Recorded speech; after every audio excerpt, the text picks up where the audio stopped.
മൂന്നാളെ കയറ്റിയിട്ട്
നമസ്കാരം. സ്പോട്ട് ലൈവിലേക്ക് സ്വാഗതം. പോലീസിന്റെ ഭീഷണിയെ ചോദ്യം ചെയ്തതിന്റെ പേരിൽ യൂത്ത് കോൺഗ്രസ് നേതാവിനെ സ്റ്റേഷനിൽ വെച്ച് അതിക്രൂരമായി തല്ലിച്ചതയ്ക്കുന്ന ദൃശ്യങ്ങളാണ് ഇപ്പോൾ കണ്ടത്. തൃശൂർ കുന്നംകുളം പോലീസ് സ്റ്റേഷനിൽ നടന്ന പോലീസ് ക്രൂരതയുടെ ദൃശ്യങ്ങളാണിപ്പോൾ വിവരാവകാശ കമ്മീഷന്റെ ഉത്തരവ് പ്രകാരം ലഭിച്ചത്. യൂത്ത് കോൺഗ്രസ് ചൊവ്വന്നൂർ മണ്ഡലം പ്രസിഡന്റ് സുജിത്തിനെ പോലീസ് സ്റ്റേഷനിൽ വെച്ച് മർദ്ദിക്കുകയും പരിക്കേൽക്കുകയും ചെയ്യുന്നതാണ് ദൃശ്യങ്ങളിലുള്ളത്. 2 വർഷത്തെ നിയമ പോരാട്ടത്തിനൊടുവിലാണ് ദൃശ്യങ്ങൾ പുറത്തു വന്നത്. 2023 ഏപ്രിൽ 5-നാണ് ഈ കേസിനാസ്പദമായ സംഭവം ഉണ്ടായത്. വിവരങ്ങളുമായി നവമി ദിനേശ് ചേരുന്നുണ്ട്.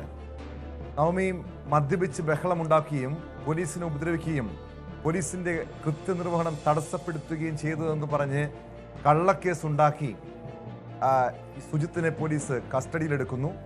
അതിക്രൂരമായി പോലീസ് പീഡിപ്പിക്കുന്നു. പിന്നീട് 2 വർഷത്തെ നിയമ പോരാട്ടത്തിനൊടുവിലാണ് ഈ സത്യം പുറത്തു വന്നിരിക്കുന്നത്, അതിന്റെ ദൃശ്യങ്ങൾ പുറത്തു വന്നിരിക്കുന്നത്. എന്താണ് അന്ന് 2023 ഏപ്രിൽ 5-ന് ആ കുന്നംകുളം പോലീസ് സ്റ്റേഷനിൽ സംഭവിച്ചത്? അതേ തുടർന്ന് ചെവിക്കടക്കം, അതായത് കേൾവി തകരാറടക്കം സംഭവിച്ച സുജിത്ത് തൻ്റെ നിരപരാധിത്വം തെളിയിക്കാൻ ഈ പോലീസിന്റെ നരവേട്ടയെക്കുറിച്ചുള്ള വിവരങ്ങൾ പുറത്തു കൊണ്ടുവരാൻ വലിയ പോരാട്ടം തന്നെ നടത്തിയതാണല്ലേ?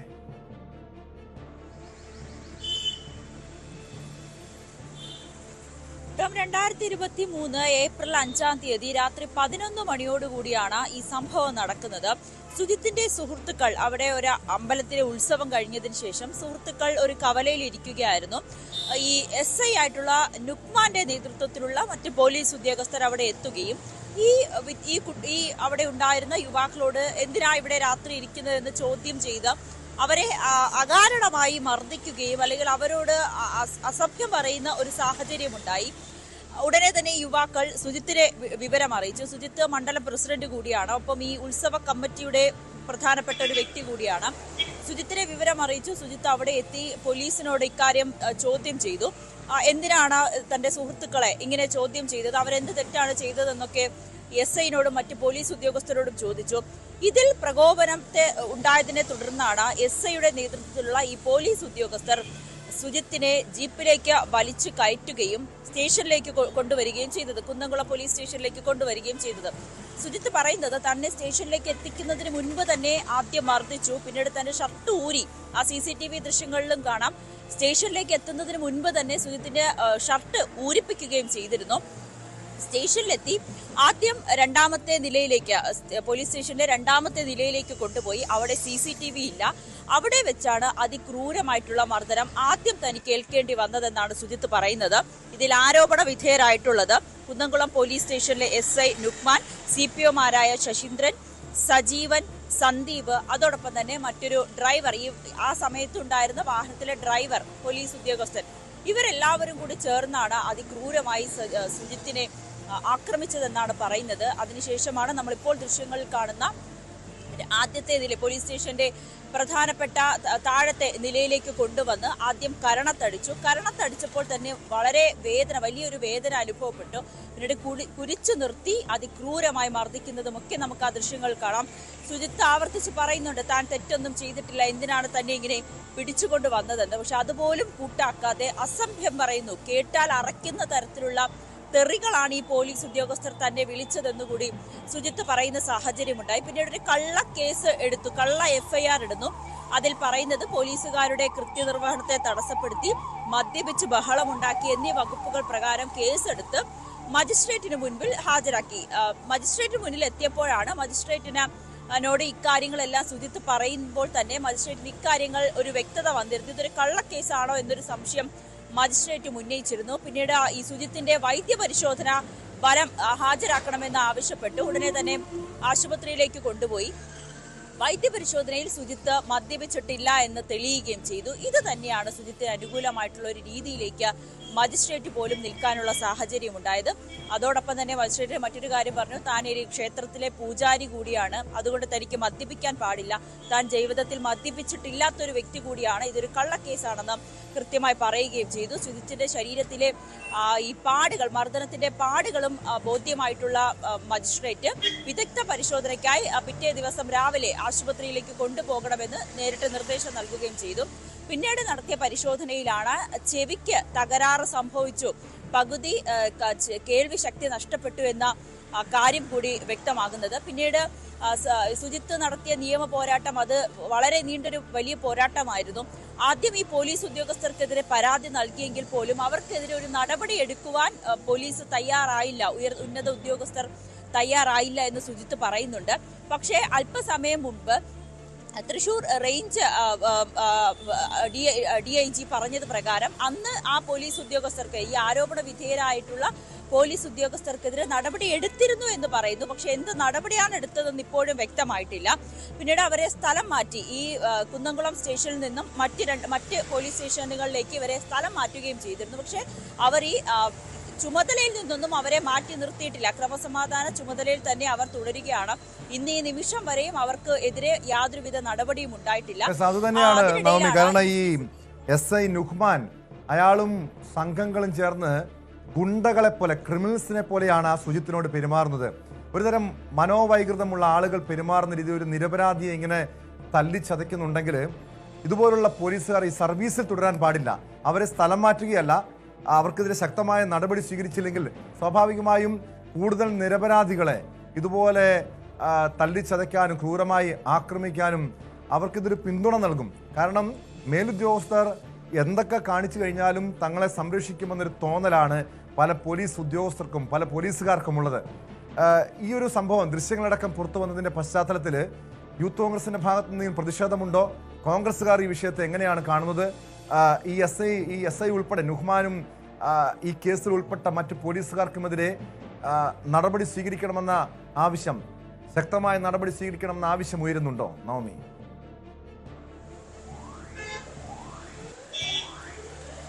ടോമി, ആരോപണ വിധേയരായിട്ടുള്ള പോലീസ് ഉദ്യോഗസ്ഥരെ അവരുടെ ഉയർന്ന ഉദ്യോഗസ്ഥർ തന്നെ, അല്ലെങ്കിൽ ആഭ്യന്തര വകുപ്പ് തന്നെ അവരെ സംരക്ഷിക്കുമ്പോൾ പോലും നിയമവും നിയമ സംവിധാനവും നമ്മുടെ കോടതിയും മജിസ്ട്രേറ്റും സുജിത്തിനോടൊപ്പം നിന്നു എന്നത് തന്നെയാണ് ഇവിടെ സുജിത്തിന് നീതി ലഭിക്കാനും കാരണമായത്. കാരണം ഈ CCTV ദൃശ്യങ്ങൾ ആവശ്യപ്പെട്ട് തന്നെ പല ആവർത്തി പോലീസ് സ്റ്റേഷനിൽ കയറി ഇറങ്ങി കൊടുക്കാത്ത പരാതികളില്ല.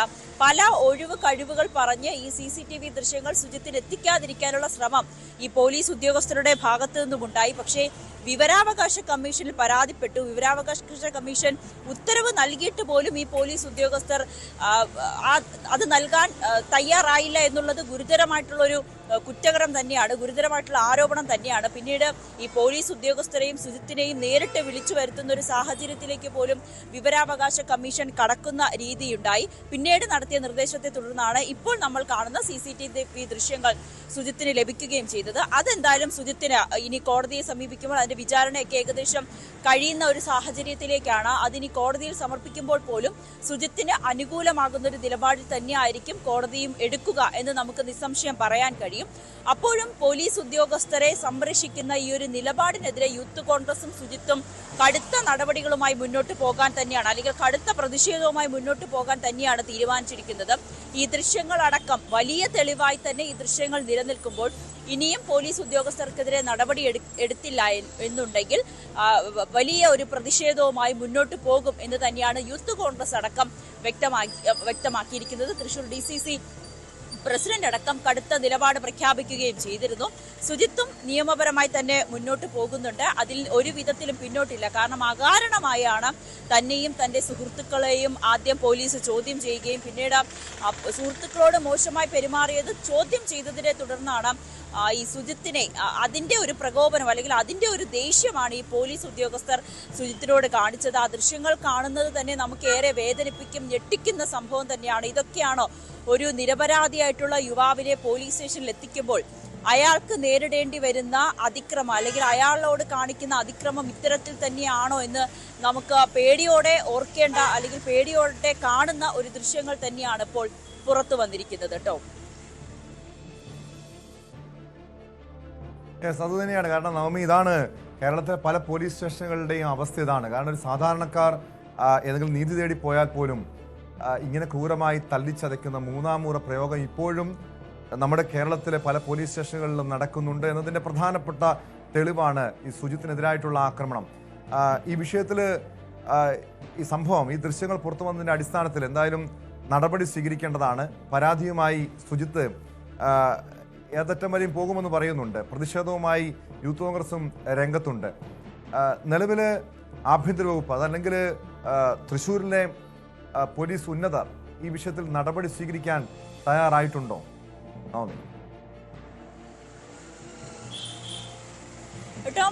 തൃശ്ശൂർ റേഞ്ച് DIG പറഞ്ഞിരിക്കുന്നത്, അദ്ദേഹം അല്പസമയം മുമ്പ് ഈ വിഷയം പുറത്തു വന്ന് ഈ ദൃശ്യങ്ങൾ പുറത്തു വന്നതിന് ശേഷം അദ്ദേഹം മാധ്യമങ്ങളെ കണ്ടിരുന്നു. അദ്ദേഹം പറഞ്ഞത് അന്ന് തന്നെ ഈ പോലീസ് ഉദ്യോഗസ്ഥർക്കെതിരെ നടപടി സ്വീകരിച്ചിരുന്നു എന്ന് തന്നെയാണ്.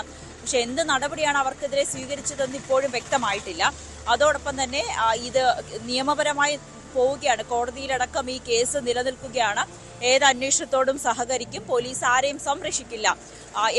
ചില ഒരു പോലീസ് സ്റ്റേഷനിലെ ചില ഉദ്യോഗസ്ഥർ കാണിച്ച ഇത്തരത്തിലുള്ള മോശം പ്രവൃത്തിയെ കേരളത്തിലെ ഒന്നടങ്കമുള്ള പോലീസ് ഉദ്യോഗസ്ഥരെ ആക്ഷേപിക്കുകയോ അല്ലെങ്കിൽ അവരെല്ലാവരും ഇങ്ങനെയാണല്ലോ എന്ന് പറയുന്നത് ശരിയല്ല എന്നുകൂടി റേഞ്ച് DIG പ്രതികരിച്ചിട്ടുണ്ട്. പക്ഷേ ഈ പോലീസ് ഉദ്യോഗസ്ഥർക്കെതിരെ എന്ത് നടപടി സ്വീകരിച്ചു എന്നതാണ് ഏറ്റവും പ്രധാനപ്പെട്ട കാര്യം. കേൾവി ശക്തി പോലും നഷ്ടപ്പെട്ട രീതിയിലേക്ക് സുജിത്തിന് എത്തിയ അവസ്ഥ, അതിന് കാരണക്കാരായിട്ടുള്ള പോലീസ് ഉദ്യോഗസ്ഥരെ അവരുടെ ചുമതലയിൽ നിന്ന് മാറ്റി നിർത്തണം, അവർക്കെതിരെ തക്കതായിട്ടുള്ള നടപടി സ്വീകരിക്കണം എന്നാണ് ആവശ്യപ്പെട്ടിരിക്കുന്നത്. യൂത്ത് കോൺഗ്രസ് അടക്കം മുഖ്യമന്ത്രി ഈ വിഷയത്തിൽ മറുപടി പറയണം. കാരണം മാത്രമല്ല ഈ വിഷയത്തിൽ അങ്ങനെ അവർക്കെതിരെ അന്ന് നടപടി സ്വീകരിച്ചെന്ന് പറയുന്നു, അവരെ സ്ഥലം മാറ്റിയെന്ന് പറയുന്നു. പക്ഷെ ഇതൊരു ഒരു ക്രിമിനൽ കുറ്റമാണ്. ഒരു നിരപരാധിയെ ഇങ്ങനെ ഉടുതുണി പോലും ഇല്ലാതെ ക്രൂരമായി തല്ലിച്ചതയ്ക്കുന്നു. അത് പോലീസ് ജീപ്പിലിട്ട് ആക്രമിച്ച ശേഷമാണ്, പിന്നീട് സ്റ്റേഷനിലെത്തിയ ശേഷവും അതിക്രൂരമായിട്ടുള്ള പീഡനം തുടർന്നത്. ഇവർക്കെതിരെ നിയമ നടപടിയും ആവശ്യമല്ലേ?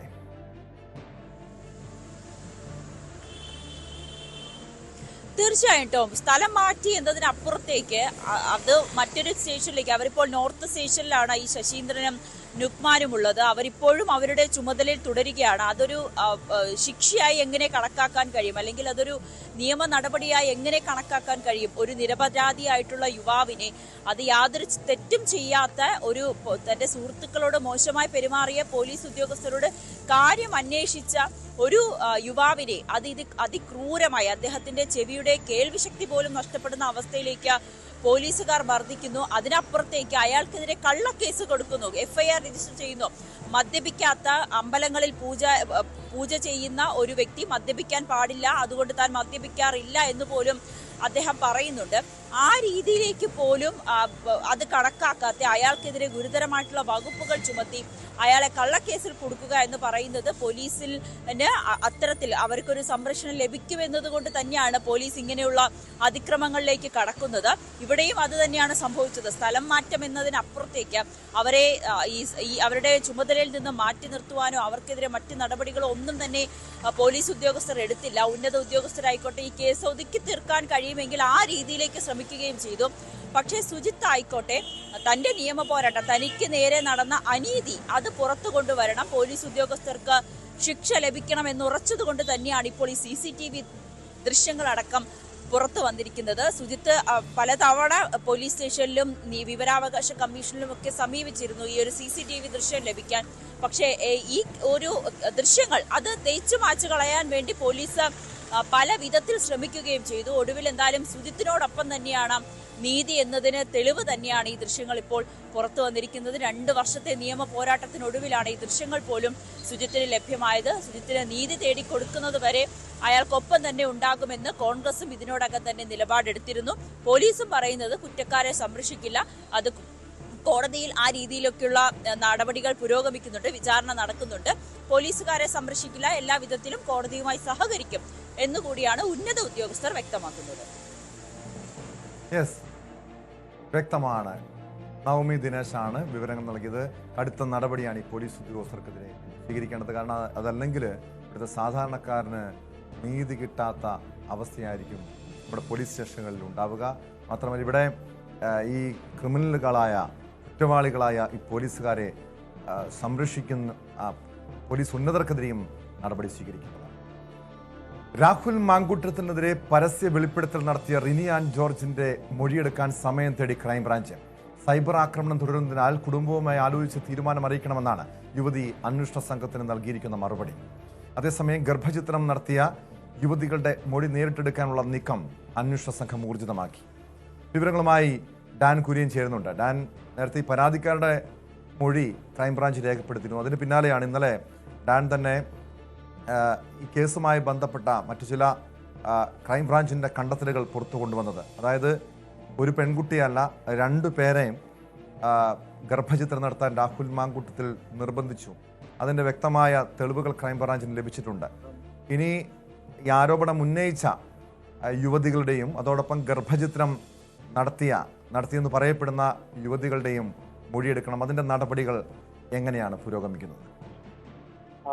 പരസ്യ വെളിപ്പെടുത്തലുമായി രംഗത്തെത്തിയ റിനി ആൻഡ് മൊഴിയെടുക്കാനുള്ള സാവകാശമാണ് ക്രൈംബ്രാഞ്ച് സംഘം തേടിയിരിക്കുന്നത്. കഴിഞ്ഞ ദിവസം റിനിയെ ഫോണിൽ ബന്ധപ്പെട്ട് സമയം ചോദിച്ചിരുന്നു. പക്ഷേ സൈബർ ആക്രമണം നിലനിൽക്കുന്നതിനാൽ കുടുംബാംഗങ്ങളുമായി ആലോചിച്ച ശേഷം ഈ കാര്യത്തിൽ മറുപടി നൽകാമെന്നാണ് റിനി ആൻ അറിയിച്ചിരിക്കുന്നത്. അവർ മറുപടി നൽകുന്നതനുസരിച്ച് എറണാകുളത്തുള്ള അവരുടെ വസതിയിലെത്തി നേരിട്ട് വിശദമായ മൊഴി രേഖപ്പെടുത്താനുള്ള നീക്കമാണ് ക്രൈംബ്രാഞ്ച് നടത്തുന്നത്.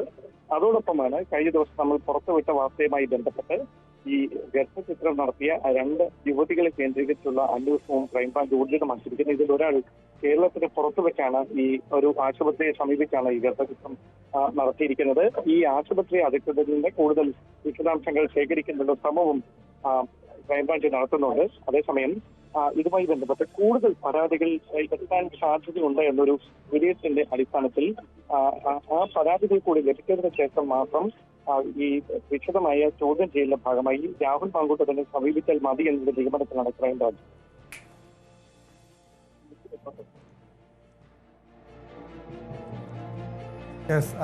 ഡാൻ, അതോടൊപ്പം ഈ യുവതികൾ ഗർഭചിത്രം നടത്തിയെന്ന് പറയുന്ന യുവതികൾ ഇതുവരെയും പരാതി നൽകിയിട്ടില്ല. അവരുടെ മൊഴിയെടുക്കേണ്ടതുണ്ട്. അവർ ഈ മൊഴിയെടുക്കുന്നതുമായി ബന്ധപ്പെട്ടുള്ള നടപടികൾ എങ്ങനെയാണ്? അവർ അതിനോട് സഹകരിക്കാനുള്ള സാധ്യതയുണ്ട്. കാരണം പല രീതിയിലുള്ള സമ്മർദ്ദങ്ങളും ഈ യുവതികൾക്ക് മേൽ ഉണ്ടെന്ന് ക്രൈംബ്രാഞ്ച് തന്നെ കരുതുന്നുണ്ട്. അതുകൊണ്ട് തന്നെ അതത്ര എളുപ്പമുള്ള കാര്യമാണോ അത്തരം നടപടികൾ? അതുകൊണ്ട് തന്നെയാണ് അതിന് വിദഗ്ധരുടെ നിയമോപദേശം തേടിയതിനു ശേഷം തുടർ നീക്കങ്ങളിലേക്ക് കടന്നാൽ മതി എന്നൊരു നിഗമനത്തിലേക്ക് ക്രൈംബ്രാഞ്ച് എത്തിയിരിക്കുന്നതും. എന്തായാലും ഒരു കാര്യം ഉറപ്പാണ്, പരസ്യ വെളിപ്പെടുത്തൽ നടത്തിയ യുവതികളിൽ ഒരാൾ താൻ തന്റെ നിലപാടിൽ ഉറച്ചു നിൽക്കുന്നുവെങ്കിലും ഇതുമായി ബന്ധപ്പെട്ട് തുടർ നടപടികളിലേക്ക്, അതായത് കോടതിയുമായി ബന്ധപ്പെട്ടോ അല്ലെങ്കിൽ മറ്റ് തുടർ നടപടികളിലേക്ക് കടക്കുന്നതിന് വ്യക്തിപരമായി അസൗകര്യമുണ്ട് എന്ന അന്വേഷണ സംഘത്തെ അറിയിച്ചിട്ടുണ്ട്. അതുകൊണ്ട് തന്നെയാണ് രണ്ടാമത്തെ വ്യക്തി എന്ന നിലയിൽ റിനിയാന്റെ മൊഴിയെടുക്കാനുള്ള ഒരു നീക്കം ക്രൈംബ്രാഞ്ച് ഇപ്പോൾ ആരംഭിച്ചിരിക്കുന്നത്. ഈ പരാതിയുമായി നേരിട്ട് ഈ ഗർഭചിത്രം നടത്തി യുവതികളടക്കം കടന്നു വരാത്തതിന്റെ കാരണമായി അന്വേഷണ സംഘം ചൂണ്ടിക്കാണിക്കുന്നത് ഈ യുവതികൾക്ക് മേൽ നിലനിൽക്കുന്ന വലിയ സമ്മർദ്ദമാണ്. അതോടൊപ്പം ഇതുമായി ബന്ധപ്പെട്ട് രാഹുൽ മാങ്കൂട്ടത്തിനെതിരെ നിലപാടെടുക്കുന്നവർക്ക് വലിയ തരത്തിൽ സൈബർ ആക്രമണം നേരിടേണ്ടി വരുന്ന ഒരു സാഹചര്യമുണ്ട്. ഇത് തങ്ങളുടെ സ്വകാര്യതയെ ബാധിക്കുമെന്നൊരു ഭയവും അവർക്കുണ്ട് എന്നാണ് അന്വേഷണ സംഘം നൽകുന്ന സൂചന. ഈ ഒരു പശ്ചാത്തലത്തിലാണ് ഇതിനുള്ള ബന്ധുക്കളെയോ അതല്ല എങ്കിൽ ഇവരുമായി അടുത്ത സുഹൃത്തുക്കളെയോ അടക്കം നേരിൽ കണ്ടുകൊണ്ട് ഈ മൊഴിയെടുക്കാനുള്ള ഒരു നീക്കത്തിലേക്ക് പോലീസ് ക്രൈംബ്രാഞ്ച് കടക്കുകയും ചെയ്യുന്നത്. കഴിഞ്ഞ ദിവസം ഒരു മുതിർന്ന മാധ്യമ പ്രവർത്തക ഇരകളിൽ ഒരാളെ വീട്ടിൽ സന്ദർശിച്ച് അതിനുശേഷം സമൂഹ മാധ്യമത്തിലൂടെ അവരുടെ അനുഭവങ്ങൾ പങ്കുവച്ചിരുന്നു. ഈ വനിതാ മാധ്യമ പ്രവർത്തകയുടെ അടക്കം മൊഴി ഈ സംഭവവുമായി ബന്ധപ്പെട്ട് ക്രൈംബ്രാഞ്ച് രേഖപ്പെടുത്തുമെന്ന വിവരമാണ് ഇപ്പോൾ ലഭിക്കുന്നത്. വ്യക്തമാണ്. തിരുവനന്തപുരത്ത് നിന്ന് ഡാൻ കുര്യനാണ് വിവരം. സ്പോട്ടിലേക്ക് തിരികെ എത്താം. ഇടവേള.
സ്പോട്ട് ലൈവിലേക്ക് വീണ്ടും.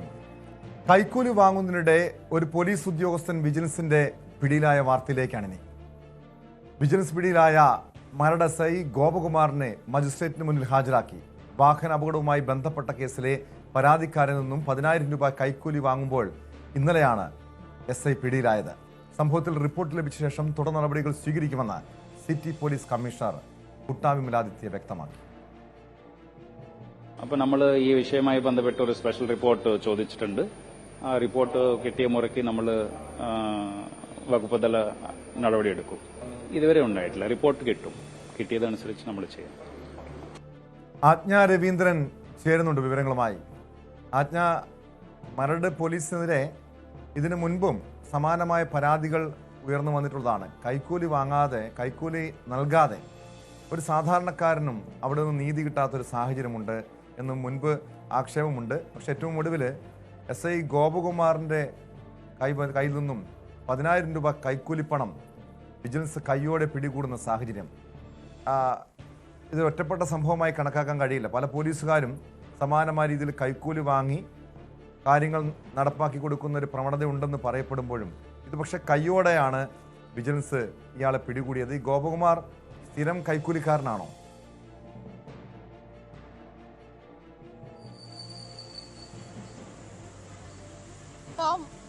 ടോം സൂചിപ്പിച്ചതുപോലെ ഇതൊരു ഒറ്റപ്പെട്ട സംഭവമൊന്നുമല്ല. കാരണം ഇത് നിരന്തരം പോലീസുകാർ പലയിടങ്ങളിൽ നിന്നും ഇത്തരം കൈക്കൂലി വാങ്ങുകയും ആളുകളെ അതായത് ഇവരുടെ കേസുകൾ ഒതുക്കി തീർക്കാനും അതല്ലെങ്കിൽ അതിന് പരിഹാരം കാണാനും കൈക്കൂലി വാങ്ങുന്ന ഒരു പ്രവണത വ്യാപകമാണ്. എന്നിരുന്നാൽ പോലും ഇത് അപകടത്തിൽപ്പെട്ട ഒരു വാഹനം വിട്ടുകൊടുക്കാനുമായി ബന്ധപ്പെട്ടിട്ടാണ് ഒരു കാരണവശാലും 10,000 രൂപ നൽകാതെ താൻ വാഹനം വിട്ടു നൽകില്ല എന്ന് SI കട്ടായം പറഞ്ഞതിനെ തുടർന്നാണ് ഈ വാഹന ഉടമ പരാതിയുമായി വിജിലൻസിലെത്തുന്നത്. തുടർന്ന് വിജിലൻസും ഈ പരാതിക്കാരനും ചേർന്ന് ഒരുക്കിയ കെണിയിൽ SI ഗോപകുമാർ പെടുകയായിരുന്നു എന്ന് വേണം പറയാൻ. കാരണം വിജിലൻസിന്റെ നിർദ്ദേശപ്രകാരമാണ് ഈ പരാതിക്കാരൻ SIക്ക് പണവുമായി എത്തുന്നത്. ഈ പണം കൈമാറുന്നതിനിടെ സ്റ്റേഷനിലെത്തി പണം കൈമാറുന്നതിനിടെയാണ് വിജിലൻസ് സംഘം SI ഗോപകുമാറിനെ വളയുകയും കസ്റ്റഡിയിലെടുക്കുകയും ചെയ്ത സാഹചര്യം ഉണ്ടായത്. എന്നിരുന്നാൽ പോലും ടോം സൂചിപ്പിച്ചതുപോലെ നേരത്തെ ഇത്തരം കേസുകൾ SI ഗോപകുമാറിനെ എതിരെ രജിസ്റ്റർ ചെയ്തിട്ടില്ല, അല്ലെങ്കിൽ ഫൈൻഡ് ഔട്ട് ചെയ്തിട്ടില്ല എന്ന് വേണം പറയാൻ. ഉണ്ടോ എന്നുള്ള കാര്യം, അതല്ലെങ്കിൽ ഇയാളുടെ വീട്ടിൽ മുതൽ പരിശോധന നടത്തും, അതല്ലെങ്കിൽ മറ്റ് ട്രാൻസാക്ഷൻസ്, അക്കൗണ്ട് ഡീറ്റെയിൽസ്, അനധികൃത സ്വത്ത് സമ്പാദനമുണ്ടോ തുടങ്ങിയ കാര്യങ്ങളൊക്കെ പരിശോധന നടത്തുമെന്നാണ് പോലീസും വിജിലൻസും അറിയിക്കുന്നത്. അങ്ങനെയാണ് ആ അന്വേഷണത്തിന് ശേഷമായിരിക്കും ഈ അനധികൃതമായ ഇയാളുടെ കയ്യിലേക്ക് പണം വരുന്ന സാഹചര്യമുണ്ടോ, അതല്ലെങ്കിൽ മറ്റേതെങ്കിലും സാഹചര്യത്തിൽ സ്വത്ത് സമ്പാദനം നടത്തിയിട്ടുണ്ടോ, ഇത്തരം കാര്യങ്ങളൊക്കെ ഇനിയിപ്പോൾ ഗോപകുമാറിനെ ചുറ്റിപ്പറ്റിയുള്ള അന്വേഷണം ഉണ്ടാകും. ആ അന്വേഷണത്തിന് ശേഷം മാത്രമേ കൃത്യമായ അതായത് ഇയാൾ ഇത്തരത്തിൽ കൈക്കൂലിക്കാരനാണോ എന്നുള്ള കാര്യത്തിൽ ഒരു വ്യക്തത വരികയുള്ളൂ എന്നാണ് മനസ്സിലാക്കാൻ കഴിയുന്നത്. എന്നിരുന്നാൽ പോലും 10,000 രൂപ അപകടത്തിൽപ്പെട്ട ഇവിടെ വളരെ വ്യക്തമാണ്. കാരണം വിജിലൻസ് കയ്യോടെയാണ് ഈ കൈക്കൂലി പണം പിടികൂടിയത്. കാരണം 10,000 രൂപ നൽകാതെ ഈ വാഹനാപകടം ഉണ്ടാക്കിയ ആ വാഹനം തിരികെ കിട്ടില്ല എന്ന് ഇയാൾ നിലപാടെടുക്കുന്നു. അങ്ങനെ കുറേ തവണ വാഹന ഉടമയെ നടത്തിച്ചതാണ്. ഏറ്റവും ഒടുവിലാണ് ഇയാൾ നിവൃത്തികേട് കാരണം പണം നൽകാൻ തയ്യാറായത്, അതും വിജിലൻസിൻ്റെ അറിവോടുകൂടി. ഈ സംഭവത്തിൻ്റെ അടിസ്ഥാനത്തിൽ SI ഗോപകുമാറിനെതിരെ എന്ത് വകുപ്പ് തല നടപടിയാണ് ഇപ്പോൾ സ്വീകരിച്ചിരിക്കുന്നത്? സാധാരണഗതിയിൽ നമുക്കറിയാം 6 മാസത്തെ സസ്പെൻഷൻ കാലാവധി കഴിയുമ്പോൾ കൈക്കൂലിക്കാരായ ഉദ്യോഗസ്ഥർ വീണ്ടും സർവീസിലേക്ക് തിരികെ വരും. ഇവിടെയും അതിനപ്പുറം ഒന്നും സംഭവിക്കില്ലല്ലോ അല്ലേ?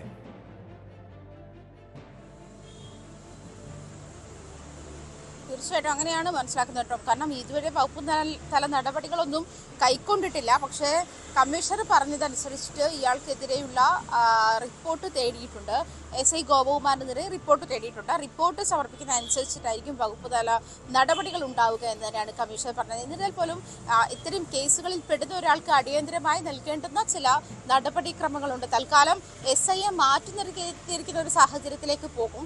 എന്നിരുന്നാൽ പോലും കൃത്യമായ, അതായത് വകുപ്പ് തല ഒരു നടപടി എന്നുള്ള തരത്തിലേക്ക് വരുമ്പോൾ അതിന് റിപ്പോർട്ടിന്റെ അടിസ്ഥാനത്തിൽ മാത്രമേ അത്തരം നടപടികൾ കൈക്കൊള്ളൂ എന്നാണ് കമ്മീഷണർ അറിയിച്ചിട്ടുള്ളത്. നേരത്തെ ടോം പറഞ്ഞതുപോലെ ഈ 10,000 രൂപ കൊടുക്കുന്നു, അയാളെ നിരന്തരം നടത്തിക്കുന്നു, വാഹനോടമേ നിരന്തരം നടത്തിക്കുന്നു, അയാൾ സഹികെട്ടാണ് ഒടുവിൽ ഈ പണം നൽകാൻ അതല്ലെങ്കിൽ വിജിലൻസിൽ പരാതി നൽകുകയും വിജിലൻസിന്റെ സഹായത്തോടു കൂടി SI കൊടുക്കുന്ന ഒരു സാഹചര്യത്തിലേക്ക് വരും. പക്ഷേ ഇങ്ങനെ ശ്രദ്ധയിൽപ്പെടാത്ത ഒരുപാട് കേസുകൾ ഉണ്ടാകാം SI ഗോപകുമാറിനെ പറ്റി. മുൻപ് ഇത്തരം ആളുകൾ റിപ്പോർട്ട് ചെയ്യാത്തതിൻ്റെ അല്ലെങ്കിൽ ഇത്തരം പരാതികൾ ലഭിക്കാത്തതിൻ്റെ അടിസ്ഥാനത്തിൽ മാത്രമാണ് ഇത്തരം പരാതികൾ SI ഗോപകുമാറിനെതിരെ ഉയർന്നിട്ടില്ല എന്ന് പറയുന്നത്.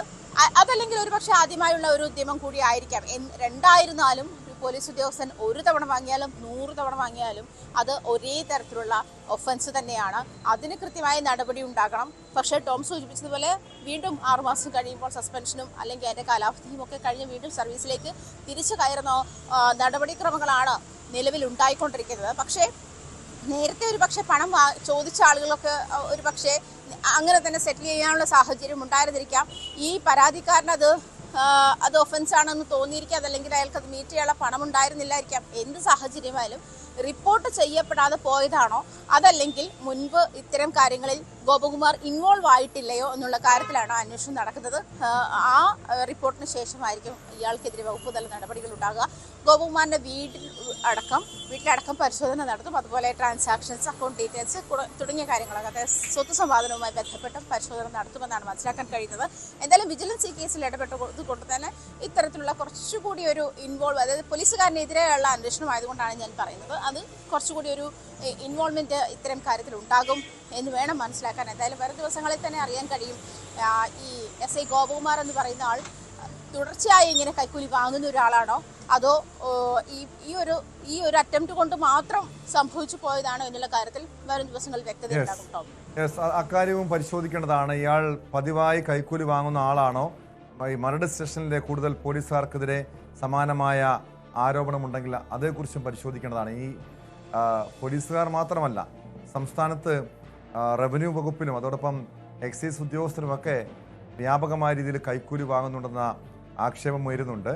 സംസ്ഥാനത്ത് എക്സൈസ് സർക്കിൾ ഓഫീസുകളിൽ ഇത്തരം പരാതിയുടെ അടിസ്ഥാനത്തിൽ വിജിലൻസിൻ്റെ മിന്നൽ പരിശോധനകൾ നടന്നു.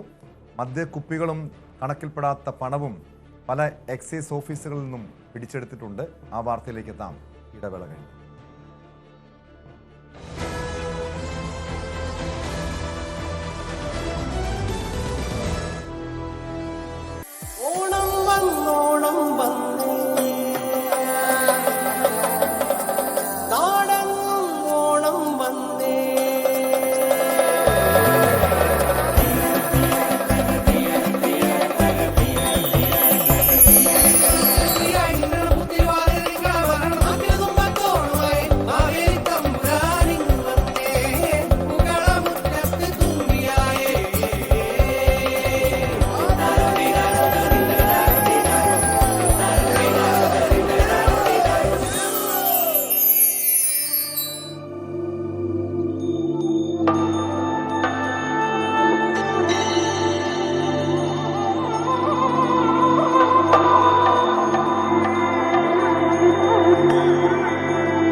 സംസ്ഥാനത്തെ എക്സൈസ് സർക്കിൾ ഓഫീസുകളിൽ വിജിലൻസിന്റെ മിന്നൽ പരിശോധന. വിവിധ ഓഫീസുകളിൽ നിന്ന് കണക്കിൽപ്പെടാത്ത പണവും മദ്യക്കുപ്പികളും വിജിലൻസ് പിടിച്ചെടുത്തിട്ടുണ്ട്. ഓപ്പറേഷൻ സേഫ് സിപ്പ് എന്ന പേരിലായിരുന്നു പരിശോധന. കൈക്കൂലിയുടെ തെളിവുകളും കണ്ടെത്തിയിട്ടുണ്ടെന്നാണ് വിവരം. സാരംഗ് ചേരുന്നുണ്ട് തിരുവനന്തപുരത്ത് നിന്ന് വിവരങ്ങളുമായി. സാരംഗ്, ഓണമാണ്. ഓണത്തോടനുബന്ധിച്ച് വ്യാപകമായ രീതിയിൽ ലഹരിയും അതോടൊപ്പം വ്യാജമദ്യവും സംസ്ഥാനത്തേക്ക് ഒഴുകുന്നുണ്ട്. പക്ഷെ അവിടെ ഇടപെടേണ്ട എക്സൈസ് ഉദ്യോഗസ്ഥർ കൈക്കൂലി വാങ്ങി ഈ ലഹരി സംഘങ്ങൾക്കും വ്യാജമദ്യ സംഘങ്ങൾക്കുമൊക്കെ ഒത്താശ ചെയ്യുന്നു എന്ന ആക്ഷേപം ഉയരുന്നു. അതിനിടെയാണ് ഇത്തരമൊരു വ്യാപകമായ പരിശോധന വിജിലൻസിന്റെ ഭാഗത്തുനിന്നുണ്ടായത്. ഈ കൈക്കൂലി വാങ്ങിയതിന്റെ കൃത്യമായ തെളിവുകൾ കണ്ടെത്താൻ കഴിഞ്ഞിട്ടുണ്ടോ സാരംഗ്? തീർച്ചയായും ഇന്നലെ രാത്രി മുതൽ ആരംഭിച്ച പരിശോധനയിൽ നിരവധി സ്ഥലങ്ങളിൽ നിന്നും ചെറുതും വലുതുമായ തുകകളടക്കം ഈ ഇത്തരത്തിലുള്ള എക്സൈസ് സംഘത്തിൻ്റെ ഭാഗത്തു നിന്നും കണ്ടെത്തിയിട്ടുണ്ട്. നമുക്കറിയാം ഈ നിലവിൽ ഗൂഗിൾ പേ വഴി അടക്കം ലഭിച്ച തുകയുടെ വിവരങ്ങളും പിന്നെ അതല്ലാതെ ലഭിച്ച തുകയുടെ വിവരമെല്ലാം ഇപ്പോൾ വിജിലൻസ് സംഘം പുറത്തേക്ക് വിട്ടിട്ടുണ്ട്. 2 ലക്ഷത്തിലധികം രൂപ ഗൂഗിൾ പേ മുഖേന ഇത്തരത്തിൽ പല ഉദ്യോഗസ്ഥരും കൈപ്പറ്റിയെന്ന്, അതായത് ബാർ ഉടമകളിൽ നിന്നും ഷാപ്പ് ഉടമകളിൽ നിന്നടക്കം ഇത്തരത്തിൽ കൈപ്പറ്റിയെന്നും ഒപ്പം തന്നെ ബാർ ഉടമകളിൽ നിന്നടക്കം ഇത്തരത്തിൽ വലിയൊരു തുക 2 ലക്ഷത്തിലകം ഗൂഗിൾ പേ വഴി വാങ്ങിയെന്നും അതല്ലാതെ തന്നെ അതിലധികം രൂപ 28,000-ലധികം രൂപ ഇത്തരത്തിൽ ഓഫീസുകളിൽ നിന്നും ഈ ഉദ്യോഗസ്ഥരുടെ കയ്യിൽ നിന്നും കണ്ടെത്തിയിട്ടുണ്ട്. ഇത്തരത്തിൽ വയനാട്ടിലെ കൽപ്പറ്റ ഈ എക്സൈസ് ഓഫീസിൽ എത്തിയ സമയത്ത് ഓഫീസ് അടഞ്ഞു കിടക്കുകയായിരുന്നു. ഈ വിജിലൻസ് ഓഫീസേഴ്സ് വിളിച്ചു വരുത്തിയതിനു ശേഷമാണ് ഈ ഓഫീസ് തുറന്ന് പരിശോധിക്കുകയും ചെയ്തത്. സുൽത്താൻ ബത്തേരിയിലെ എക്സൈസ് സംഘത്തിൻ്റെ ഇത്തരത്തിലുള്ള എക്സൈസ് പരിശോധനയിലിടയ്ക്ക് ഈ ഒരു 6,500 രൂപ ഈ ഉദ്യോഗസ്ഥൻ വലിച്ചെറിയുകയുണ്ടായി. അത് കണ്ടെടുക്കുകയും അത്തരത്തിൽ കേസ് രജിസ്റ്റർ ചെയ്യുകയും ചെയ്തു. ഒപ്പം തന്നെ തിരുവനന്തപുരത്തെ വെയർഹൌസിൽ നിന്നും ബാറിലേക്ക് ഇറക്കിയ ഈ ഒരു മദ്യക്കുപ്പികളുടെ എണ്ണമടക്കം രേഖപ്പെടുത്തിയിട്ടുള്ള രജിസ്റ്റർ ഈ ഒരു എക്സൈസ് ഓഫീസറുടെ ഓഫീസിലേക്ക് എത്തിക്കൊണ്ട് ബാർ ജീവനക്കാർ ഈ ഒരു രജിസ്റ്റർ ഓഫീസിൽ എത്തിച്ച് അവിടെ നിന്ന് ഒപ്പിട്ടതായി കണ്ടെത്തുകയും ചെയ്തിരുന്നു. നിയമപ്രകാരം ഇത്തരത്തിൽ മദ്യക്കുപ്പികൾ ഇറക്കുന്ന സമയത്ത് എക്സൈസ് ഉദ്യോഗസ്ഥൻ അവിടെ ഉണ്ടായിരിക്കണം. അത് നോക്കി ചിട്ടപ്പെടുത്തി രേഖപ്പെടുത്തിയതിന് ശേഷം ഒപ്പിട്ട് നൽകണം എന്നാണ് ചട്ടം. പക്ഷേ അത് പാലിക്കാതെ ഈ ഒരു ജീവനക്കാർ എത്തിച്ചു കൊടുക്കുന്ന രജിസ്റ്ററിൽ ഒപ്പിട്ട് കൊടുക്കുന്ന ഒരു സാഹചര്യം ഉണ്ടായി. അത്തരത്തിൽ സംസ്ഥാനത്തിലുടനീളം ഇത്തരത്തിലുള്ള തിരിമറികൾ, അതായത് ഉത്സവവുമായി ഈ ഒരു ഓണാഘോഷവുമായി ബന്ധപ്പെട്ട് സംസ്ഥാനത്തുടനീളം ഇത്തരത്തിലുള്ള പരിശോധന നടക്കുന്നുണ്ട്. കാരണം ഈ ഒരു സമയത്ത് കൂടുതലായുള്ള അനധികൃതമായ മദ്യനിർമ്മാണം, ഒപ്പം തന്നെ ഈ ഒരു ബാർ ഉടമകളും ഷാപ്പ് ഉടമകളും നടത്തുന്ന തിരിമറികളെല്ലാം കൂടുതലാകുന്ന ഒരു സമയമാണ്. കാരണം അവർക്ക് ഏറ്റവും കൂടുതൽ ലാഭം കൊയ്യാൻ കഴിയുന്ന ഒരു സമയമാണിത്. അത്തരത്തിലുള്ള ഒരു സമയത്ത് എക്സൈസിന്റെ ഭാഗത്ത് നിന്ന് കൃത്യമായ ഒരു ഇടപെടൽ ഉണ്ടാകുന്നില്ല എന്നൊരു വ്യാപകമായ പരാതി ഉണ്ടായിരുന്നു. മാത്രമല്ല ഈ ഒരു അനധികൃത മദ്യനിർമ്മാണം, ഒപ്പം തന്നെ വ്യാജ മദ്യനിർമ്മാണം എല്ലാം കൃത്യമായ ഇടപെടൽ ഈ ഒരു വിജിലൻസിന്റെ ഭാഗത്തു നിന്നും ഉണ്ടാകുന്നില്ല എന്നൊരു പരാതി ഉയർന്നിരുന്നു. അതിന്റെ ഭാഗമായാണ് മിന്നൽ പരിശോധന കേരളത്തിൽ ഉടനീളം നടന്നത്. അതിന്റെ ഭാഗമായാണ് ഇത്തരത്തിൽ വ്യാപകമായ ക്രമക്കേടുകൾ കണ്ടെത്തുകയും ഇത്തരത്തിൽ കൈക്കൂലി അടക്കം വാങ്ങിയതിന് ഡിജിറ്റൽ തെളിവുകൾ അടക്കം ലഭിച്ചത്. നിലവിൽ ഈ പരിശോധനകൾ തുടർന്നുകൊണ്ടിരിക്കുകയാണ്. മിന്നൽ പരിശോധന ആയതുകൊണ്ട് തീർച്ചയായും സാരംഗ്, ഇവിടെ കൈക്കൂലി വാങ്ങിയതിന്റെ ഡിജിറ്റൽ തെളിവുകളുണ്ട്. അതോടൊപ്പം കണക്കിൽപ്പെടാത്ത പണം കണ്ടെത്തിയിട്ടുണ്ട്, മദ്യക്കുപ്പികൾ പിടിച്ചെടുത്തിട്ടുണ്ട്. വിജിലൻസിന്റെ ഭാഗത്ത് നിന്ന് ഏതെങ്കിലും ഉദ്യോഗസ്ഥർക്കെതിരെ നടപടി സ്വീകരിച്ചിട്ടുണ്ടോ? ഇത് നിലവിലൊരു മിന്നൽ പരിശോധന, അതായത് ഓപ്പറേഷൻ സേഫ് സിപ്പ് എന്നൊരു പരിശോധനയുടെ ഭാഗമായിട്ട് ഇത്തരത്തിൽ നടപടിക്രമങ്ങൾ പൂർത്തിയാക്കിയതിന് ശേഷമായിരിക്കും ഉദ്യോഗസ്ഥർക്കെതിരെയുള്ള കൂടുതൽ നടപടിക്രമങ്ങൾ ഉണ്ടാവുക. കാരണം ഇതിൽ ഈ ഡിജിറ്റലായി ലഭിച്ച തുകകളടക്കം പരിശോധിക്കേണ്ടതുണ്ട്. അത് എത്തരത്തിൽ എന്ത് ആവശ്യത്തിന് വേണ്ടി അയച്ചു കൊടുത്തതാണെന്നൊക്കെ തെളിയിക്കേണ്ടതുണ്ട്. അതിനുശേഷം കൃത്യമായി നടപടിക്രമങ്ങൾ പാലിച്ചതിന് ശേഷമായിരിക്കും ഉദ്യോഗസ്ഥർക്കെതിരെ എന്ത് തരത്തിലുള്ള കൈക്കൂലി വിരുദ്ധ, അതായത് ഇത്തരത്തിലുള്ള കൈക്കൂലി വാങ്ങുന്നതിനടക്കമുള്ള നിയമ നടപടികളിലേക്ക് കടക്കുക. നിലവിൽ ഈ പരിശോധനകൾ പൂർത്തിയാക്കുന്ന ഘട്ടത്തിലേക്കാണ് ഈ വിജിലൻസ് സംഘം മുന്നോട്ട് പോകുന്നത്. കാരണം കേരളത്തിലുടനീളമാണ് പരിശോധന. അത് 1-2 ജില്ലകളിലല്ല, ഈ ഒരു കണ്ണൂർ, കോഴിക്കോട്, വയനാട് തുടങ്ങിയ ജില്ലകൾ മുതൽ തിരുവനന്തപുരം വരെയുള്ള എല്ലാ ജില്ലകളിലും പരിശോധന. ഇത്തരത്തിൽ ഈ നോക്കുകയാണെന്നുണ്ടെങ്കിൽ എക്സൈസിൻ്റെ ഏകദേശം എല്ലാ വിഭാഗത്തിൽ നിന്നും, എല്ലാ സ്റ്റേഷനുകളിൽ നിന്നും ഇത്തരത്തിലുള്ള ചെറുതും വലുതുമായിട്ടുള്ള ക്രമക്കേടുകൾ കണ്ടെത്തിയിട്ടുണ്ട്. ഈ ആലപ്പുഴയിലടക്കം ഇത്തരത്തിലൊരു ചെരുപ്പിനടിയിൽ നിന്നും തുക കണ്ടെത്തിയ സംഭവമുണ്ട്. അത്തരത്തിൽ ചെറുതായാലും വലുതായാലും ക്രമക്കേടുകൾ വ്യാപകമായി നടക്കുന്നു. അത് വിജിലൻസ് സംഘം കണ്ടെത്തി എന്നാണ് നമുക്ക് മനസ്സിലാക്കാൻ കഴിയുന്നത്. ഇതൊരു ഈ ഒരു ഓപ്പറേഷൻ പൂർത്തിയാക്കിയതിന് ശേഷമായിരിക്കും കൃത്യമായ നടപടികളിലേക്ക് കടക്കുക. അത്തരത്തിൽ പൂർണ്ണമായും ഈ ഒരു ഓണാഘോഷ സമയം ഇത്തരത്തിലുള്ള വ്യാജമദ്യത്തിൻ്റെയും മറ്റ് അനധികൃതമായ ഇത്തരത്തിലുള്ള ബാറുടമകളടക്കം അനധികൃതമായ പല നീക്കങ്ങൾ നടത്തും. അതെല്ലാം തടയാനുള്ള ഒരു നീക്കമാണ് വിജിലൻസിൻ്റെ. മാത്രമല്ല എക്സൈസിൻ്റെ ഇടപെടൽ കൂടുതൽ കാര്യക്ഷമമാക്കുക എന്ന ലക്ഷ്യത്തോടു കൂടിയാണ് വിജിലൻസ് ഈ ഒരു ഓപ്പറേഷനുമായി മുന്നോട്ട് വന്നിരിക്കുന്നത് കേട്ടോ.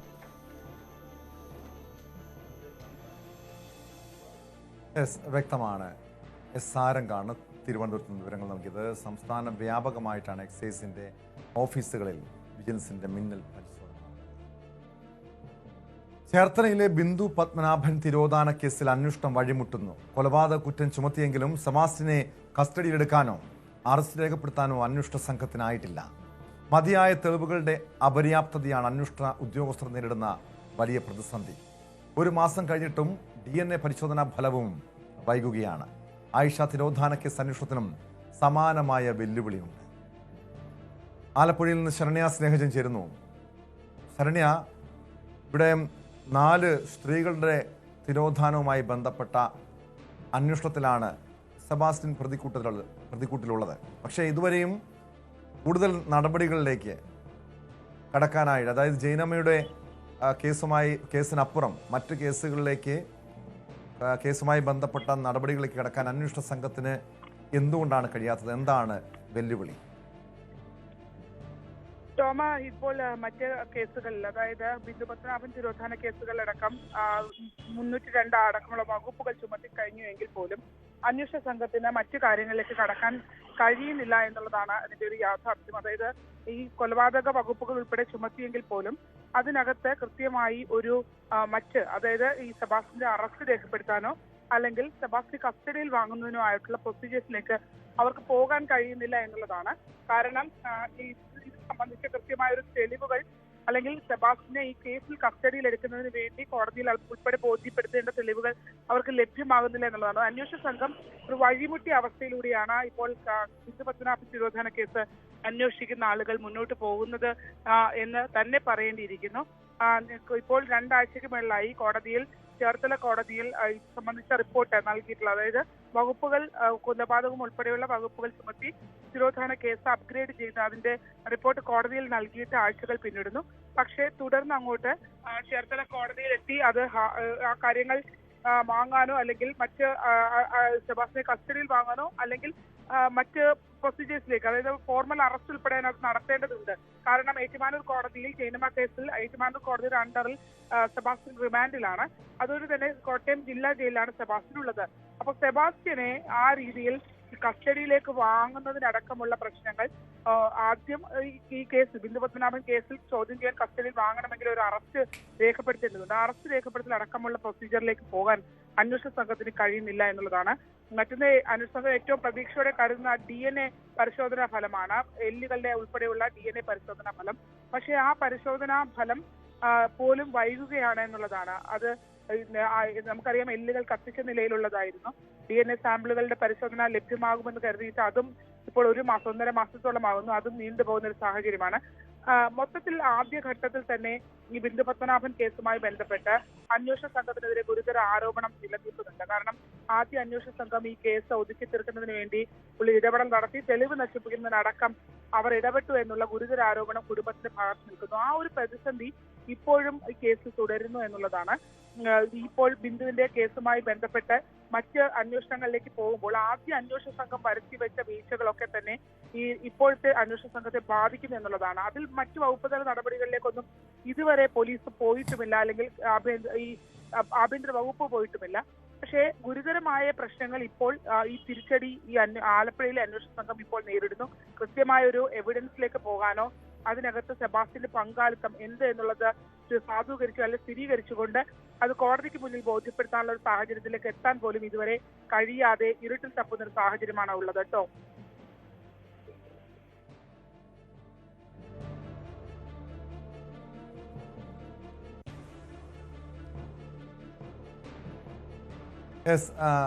ശരണ്യ, ഇപ്പോൾ കഴിഞ്ഞ ദിവസം ഈ ബിന്ദു പത്മനാഭന്റെ സ്ഥലം ഇടപാട് നടത്തിയ, സ്ഥലം വാങ്ങിയെന്ന് പറയപ്പെടുന്ന സതീശനിലേക്ക് അന്വേഷണം നീങ്ങിയിരുന്നു.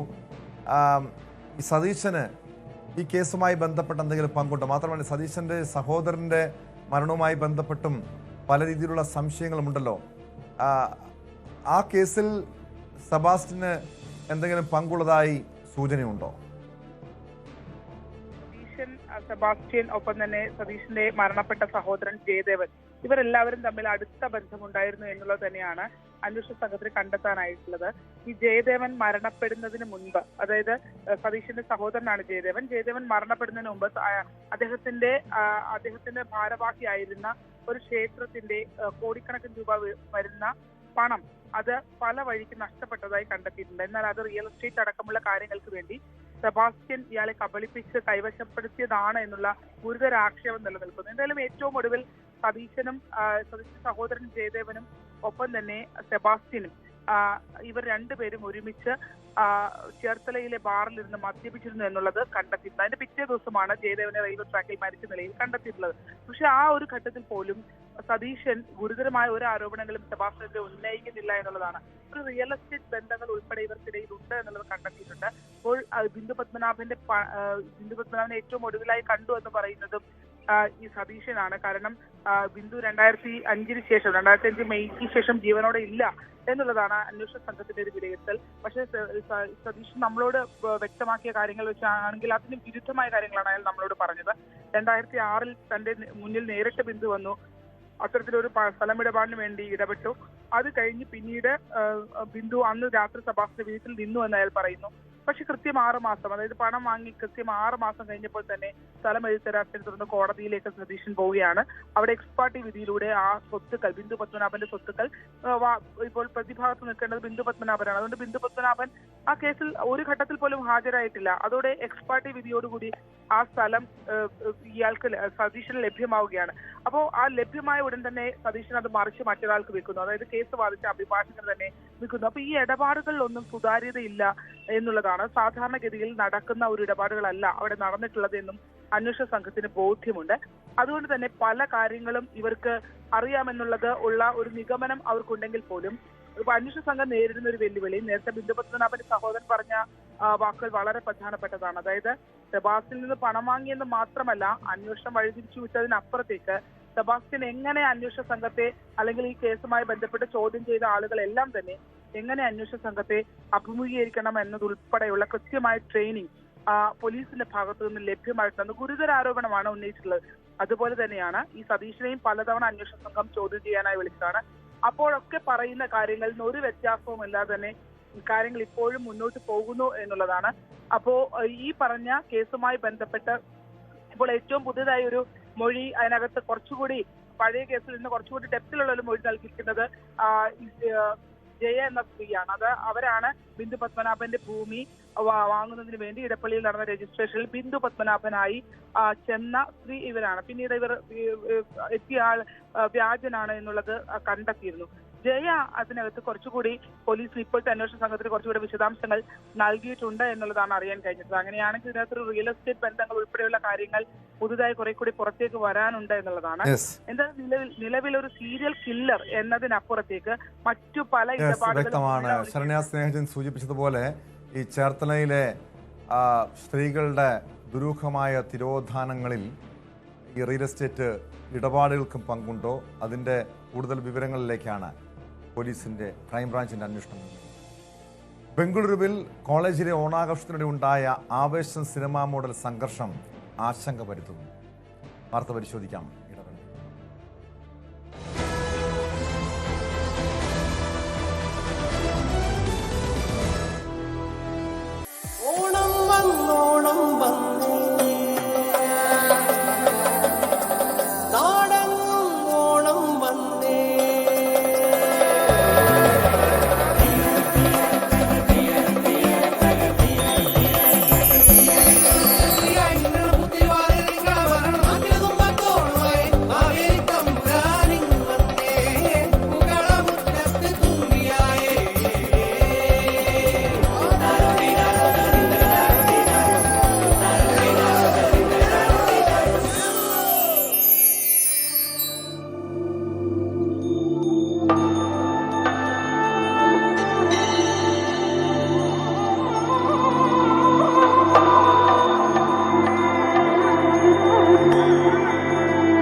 ബംഗളൂരുവിൽ കോളേജിലെ ഓണാഘോഷത്തിനിടെ ഉണ്ടായ ആവേശം സിനിമാ മോഡൽ സംഘർഷം ആശങ്ക പരത്തുന്നു.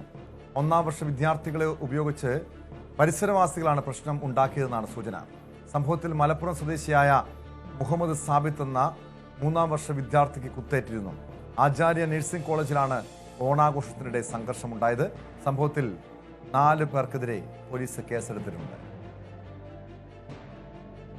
വെച്ചാൽ ഈ ആദ്യം വരുന്നിടത്തിന് ഇവന് ഇവിടെ പഠിക്കുന്ന പോലത്തല്ല, ഇവിടെ പഠിക്കുന്ന ചെക്കനൊന്നല്ല. ഇവിടെ ഇവനെയാണെങ്കിൽ ഇന്നലെ ഓണപ്പരിപാടിക്ക് ഇന്നലെ കോളേജിൻ്റെ അകത്ത് വെച്ചിട്ട് ഇവനിവിടെ ഫാക്കൽറ്റീസിന് അനുഭവത്തോടു കൂടിയിട്ട് ഇവൻ വടിയെല്ലാം എടുത്തിട്ട് നമ്മളെ അകത്ത് കുറേ അടിച്ചല്. അതിൻ്റെ അകത്തുനിന്നാണെങ്കിൽ ഒരു ചെക്കൻ്റെ അവന് ഇടിയോളിൽ ഉപയോഗിച്ച് അടിച്ചിട്ട് മുഖത്തുനിന്ന് ചോരെല്ലാം വന്നിന്. അപ്പോൾ ആ ടൈമാണെങ്കിൽ പിന്നെ അപ്പോൾ നമ്മൾ തിരിച്ചടിക്കാനോ പിടിക്കാനോ അതിനോടൊന്നും നിന്നിട്ടൊന്നുമില്ല. പിന്നെ വെച്ചാൽ രാത്രി അന്നതേ ദിവസം രാത്രി ഇവരൊരു കാറിലും ഒരു 4-5 ബൈക്കിലും ഒരു ടീം ബാക്കിൽ എന്നെ ഫോളോ ചെയ്തിട്ട് നമ്മൾ ഫുഡ് കഴിക്കാൻ പോയതായിരുന്നു. എൻ്റെ നേരെ ബാക്കിലെ ഫോളോ ചെയ്ത് നമ്മളെ ചേസ് ചെയ്തിട്ട് നമ്മളെ ബൈക്കിന് മുമ്പിൽ നിർത്തി. നമ്മളിത് കാരണം ചെയ്ത് ഇങ്ങനെ ബൈക്കും കാര്യങ്ങളൊക്കെ കണ്ട് നമ്മൾ മേടിച്ചിട്ട് നേരെ റൂമിൽ പോയിട്ടാണെങ്കിൽ ഇവനാണെങ്കിൽ നമ്മളെ ബൈക്കും കണ്ട് കറക്റ്റ് റൂം ചെയ്താൽ മനസ്സിലായി. ഇവൻ എന്താക്കി, ഇവന് ആൽബിന്, പിന്നെന്താ സുഹൈല്, പിന്നെ സിജോ, കെവിന്, ഇങ്ങനെ കുറെ ടീമുണ്ട്. ഇവരൊന്നും ഇവിടെ പഠിക്കുന്നൊന്നല്ല. ഇതിൽ 2-3 ചെക്കന്മാർ മാത്രമേ ഇവിടെ പഠിക്കുന്നില്ലൂ. ബാക്കിയൊന്നും ഇവിടെ വെറുതെ വർക്ക് ചെയ്യുന്ന ടീമാണ്. ഇവരാണെങ്കിൽ ഡോർ തുറന്നു കൊടുത്തിട്ടില്ല, നമ്മൾ പേടിച്ചിട്ട് തുറന്നു കൊടുത്തിട്ടില്ല. എന്നിട്ട് നമ്മൾ ഈ എന്നിട്ടെന്താക്കി ഡോറ് ചവിട്ടി പൊളിച്ച് അകത്ത് കയറിയിട്ട് നമ്മളാണെങ്കിൽ ഈ 3 പേര് പ്രശ്നത്തിലില്ലവരുമില്ല. ഈ കോളേജിൻ്റെ അകത്ത് പോലെ നമ്മൾ ഈ പ്രശ്നമായിട്ട് ബന്ധമൊന്നുമില്ല. നമുക്ക് അറിയുന്ന ഒരു ചങ്ങായിട്ട് അങ്ങനെ ഒരു പ്രശ്നം മാത്രമേ ഉള്ളൂ. ലാസ്റ്റ് ഇവനാണെങ്കിൽ കയറിയിട്ട് അകത്ത് കയറിയിട്ട് ചവിട്ടിയിട്ട് ഇടിവളി ഉപയോഗിച്ച് പിന്നെന്താ കത്തി ഉപയോഗിച്ചിട്ട് പിന്നെന്താ അബ്ഡോമിനിലെ ഭാഗത്ത് കുത്തുകയും ചെയ്തു. ആദ്യം ഇവനെ അടിച്ചേ, ഇവൻ ആദ്യം തന്നെ ഇവന് ആദ്യത്തിനുള്ളിൽ കയറി ഇടിവളെടുത്ത് ഒരു മൂക്കിന് 4-5 കുത്ത് തന്നെയും കുത്തി. പിന്നെന്താ പിന്നെ ബാക്കിയൊക്കെ ഒരുത്തനെന്താക്കി വാതേ കിട്ടിയവന്. അപ്പോൾ എന്നൊക്കെ അതിന് കത്തീനും കൊണ്ട് പിടിച്ച് കുത്തിക്കയറ്റി. വിശദാംശങ്ങളുമായി നവമി ദിനേശ് ചേരുന്നുണ്ട്. നവമി, ഈ ആചാര്യ നഴ്സിംഗ് കോളേജിലെ ഈ സംഭവം ഒരു ഒറ്റപ്പെട്ടതല്ല. അവിടുത്തെ വിദ്യാർത്ഥികൾ, ബംഗളൂരുവിൽ പഠിക്കുന്ന മലയാളി വിദ്യാർത്ഥികൾ പറയുന്നതനുസരിച്ച് ഈ ആവേശം സിനിമ പുറത്തിറങ്ങിയ ശേഷം ഇതുപോലുള്ള ഭീകരമായ കാഴ്ചകൾ പല ദിവസങ്ങളിലും കാണാൻ കഴിയും. പല ക്യാമ്പസുകളിലുമുണ്ട്. ഇവിടെ നമ്മൾ ആ സിനിമയ്ക്ക് സമാനമായ, ആവേശം സിനിമയ്ക്ക് സമാനമായ രീതിയിൽ കോളേജിലുണ്ടായ പ്രശ്നം, അതേ തുടർന്ന് ഹോസ്റ്റലിലെ ഒരു കൂട്ടം യുവാക്കൾ സംഘടിച്ചെത്തി. അതും ഫസ്റ്റ് ഇയർ വിദ്യാർത്ഥികൾക്കൊപ്പം സംഘടിച്ചെത്തി വലിയ ഭീകരാന്തരീക്ഷം സൃഷ്ടിക്കുന്നു. ഒരു വിദ്യാർത്ഥിക്ക് കുത്തേൽക്കുന്നു, നിരവധി പേർക്ക് പരിക്കേൽക്കുന്ന സാഹചര്യമുണ്ടായി. പക്ഷേ ഇവിടെ ആശങ്കാജനകമായ കാര്യം അതല്ല.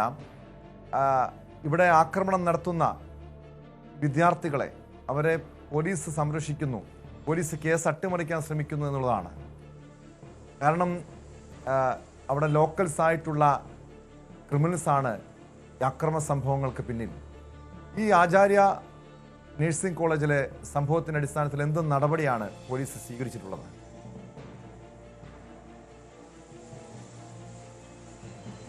ടോം, 4 വിദ്യാർത്ഥികൾക്കെതിരെയാണ് ഇപ്പോൾ പോലീസ് കേസെടുത്തിരിക്കുന്നത്. അതിൽ മാഹി സ്വദേശിയായ ആദിത്യനുമുണ്ട്. പക്ഷേ ഇവർ മറ്റ് സഹപാഠികൾ പറയുന്നത് ഇവർ മാത്രമല്ല, ഇവർക്ക് നേതൃത്വം നൽകുന്നത് ഭരത് എന്നുള്ള ഒരു യുവാവാണ്. അയാൾ ഈ കോളേജിൽ പഠിക്കുന്നതല്ല, പകരം ഈ ബംഗളൂരുവിൽ തന്നെ ഉള്ള ഒരു ഗുണ്ടാ സംഘങ്ങളെ പോലെ പ്രവർത്തിക്കുന്ന ആളുകളാണ്.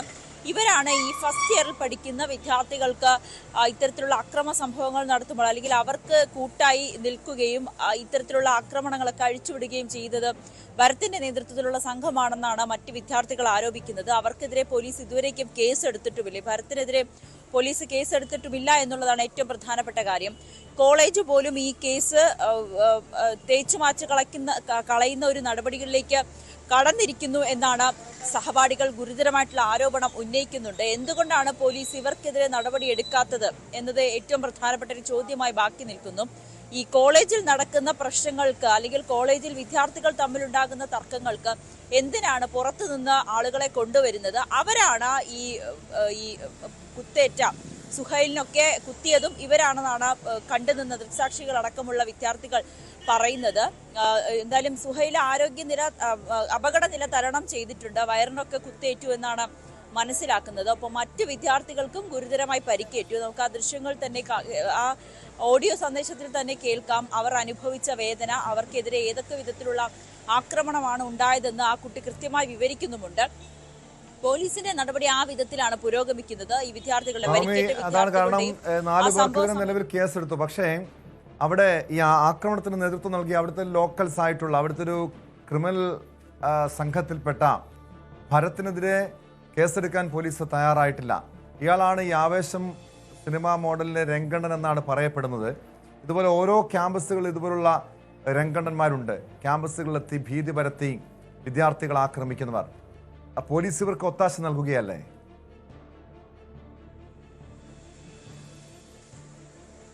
അങ്ങനെ വേണം കണക്കാക്കാൻ. ഈ കോളേജിലെ വിദ്യാർത്ഥികൾ പറയുന്നത് പ്രകാരം ഇത് ആദ്യമായിട്ടല്ല, ഇതിനു മുൻപും ഇത്തരത്തിലുള്ള സംഭവങ്ങൾ ഉണ്ടായിട്ടുണ്ട്. മറ്റു കോളേജുകളിലുമൊക്കെ ആവേശം സിനിമ ഇറങ്ങിയതിന് ശേഷം ആ രീതിയിൽ കോളേജിലെ കുട്ടികളെ സംരക്ഷിക്കുന്ന, അല്ലെങ്കിൽ ഒരു പ്രൊട്ടക്ടർ എന്നുള്ള രീതിയിലേക്കാണ് ഈ മറ്റുള്ള പുറത്തു നിന്നുള്ള ആളുകൾ വരുന്നത്. ഈ ആദിത്യൻ പോലും കോളേജിൽ നിന്ന് പുറത്താക്കപ്പെട്ട വ്യക്തിയാണ്. അത് പഠനം പോലും പൂർത്തീകരിച്ചില്ല. കോളേജിന് സമീപത്ത് തന്നെ ഒരു ടാറ്റു സ്റ്റുഡിയോ ഇയാൾ തുടങ്ങുകയും അവിടെയാണ് ഈ ഗുണ്ടകൾ എന്ന് പറയുന്നത്, അല്ലെങ്കിൽ ഈ ഭരത്തിനെ പോലുള്ള മറ്റ് അംഗങ്ങൾ എല്ലാവരും തന്നെ എത്തുന്നത് ആ സ്റ്റുഡിയോയിലാണ്. അവിടെ വെച്ചാണ് ഇവർ ഗൂഢാലോചന നടത്തുന്നത്, അല്ലെങ്കിൽ ഈ കുട്ടികളുമായി സംസാരിക്കുന്നതും ഇടപഴകുന്നതും ഒക്കെ ആ സ്ഥാപനം കേന്ദ്രീകരിച്ചാണെന്നൊക്കെ ഈ വിദ്യാർത്ഥികൾ പറയുന്നുമുണ്ട്. പോലീസ് എന്തുകൊണ്ടാണ് ഇവർക്കെതിരെ നടപടിയെടുക്കാത്തത്, അല്ലെങ്കിൽ ഇത്തരത്തിൽ അതിക്രമം കാണിക്കുന്ന യുവാക്കൾക്കെതിരെ എന്തുകൊണ്ട് കടുത്ത നടപടിയുമായി പോലീസ് മുന്നോട്ട് പോകുന്നില്ല എന്നതിൽ ഇപ്പോഴും വ്യക്തത വന്നിട്ടില്ല. അവരെ സംരക്ഷിക്കുന്ന ഒരു നിലപാടാണ് പോലീസിന് പോലും, ബംഗളൂരു പോലീസിന് പോലും എന്ന കാര്യം കൂടി ഈ കോളേജിലെ വിദ്യാർത്ഥികൾ ഉന്നയിക്കുന്നുണ്ട്. കോളേജ് ഹോസ്റ്റലിലേക്ക് എങ്ങനെയാണ് കോളേജ് അധികൃതരുടെ അനുമതി ഇല്ലാതെ ഈ യുവാക്കൾക്ക് പുറത്തു നിന്നുള്ള ആളുകൾക്ക് അതിക്രമിച്ചു കടക്കാൻ കഴിയുക, അല്ലെങ്കിൽ ആരാണ് ഇവർക്ക് അതിനുള്ള അനുമതി നൽകിയിരിക്കുന്നത്, എന്തുകൊണ്ട് കോളേജ് നടപടി എടുക്കുന്നില്ല എന്ന കാര്യങ്ങളൊക്കെ കുട്ടികൾ ചോദിക്കുന്നുമുണ്ട്. എന്തായാലും പോലീസിന്റെ അന്വേഷണം ആ രീതിയിൽ പുരോഗമിക്കുമ്പോൾ നീതി ലഭിക്കുമെന്ന് തോന്നുന്നില്ല എന്ന് തന്നെയാണ് കുട്ടികളും പറയുന്നത്.